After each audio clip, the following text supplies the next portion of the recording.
વર્ષના બીકોમના વિદ્યાર્થીઓની ઇન્ટર્નશિપ મુદ્દે વડોદરા એકેડેમિક એસોસિએશનની ICAI ભવન ખાતે રજૂઆત। વડોદરાની મહારાજા સયાજીરાવ યુનિવર્સિટીમાં રાષ્ટ્રીય શિક્ષણ નીતિ 2020ના અમલીકરણ સાથે વાણિજ્ય શાખાના અંતિમ વર્ષના વિદ્યાર્થીઓ માટે પ્રાયોગિક તાલીમ અનિવાર્ય બની છે। ત્રીજા વર્ષના છઠ્ઠા સત્રમાં અભ્યાસ કરતા વિદ્યાર્થીઓએ નિયમ મુજબ 120 કલાકની ઇન્ટર્નશિપ પૂર્ણ કરવાની હોય છે, જે સંદર્ભે વડોદરા એકેડેમિક એસોસિએશન દ્વારા મહત્વની પહેલ કરવામાં આવી છે। સંસ્થાના પ્રતિનિધિઓએ શહેરના અટલાદરા વિસ્તારમાં આવેલા ICAI ભવનની મુલાકાત લઈને ચાર્ટર્ડ એકાઉન્ટ્સ એસોસિએશનના હોદ્દેદારોને લેખિત રજૂઆત કરી હતી। આ રજૂઆતનો મુખ્ય ઉદ્દેશ્ય હજારો વિદ્યાર્થીઓને વ્યવસાયિક તાલીમ મેળવવામાં પડતી મુશ્કેલીઓનું નિવારણ લાવવાનો છે।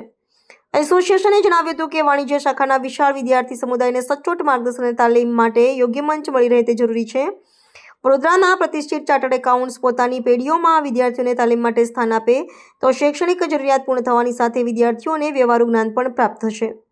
ચાર્ટર્ડ એકાઉન્ટ્સ એસોસિએશનના પ્રતિનિધિઓએ આ રજૂઆતને હકારાત્મક રીતે સ્વીકારી વિદ્યાર્થીઓના હિતમાં સહયોગ આપવાની ખાતરી ઉચ્ચારી હતી।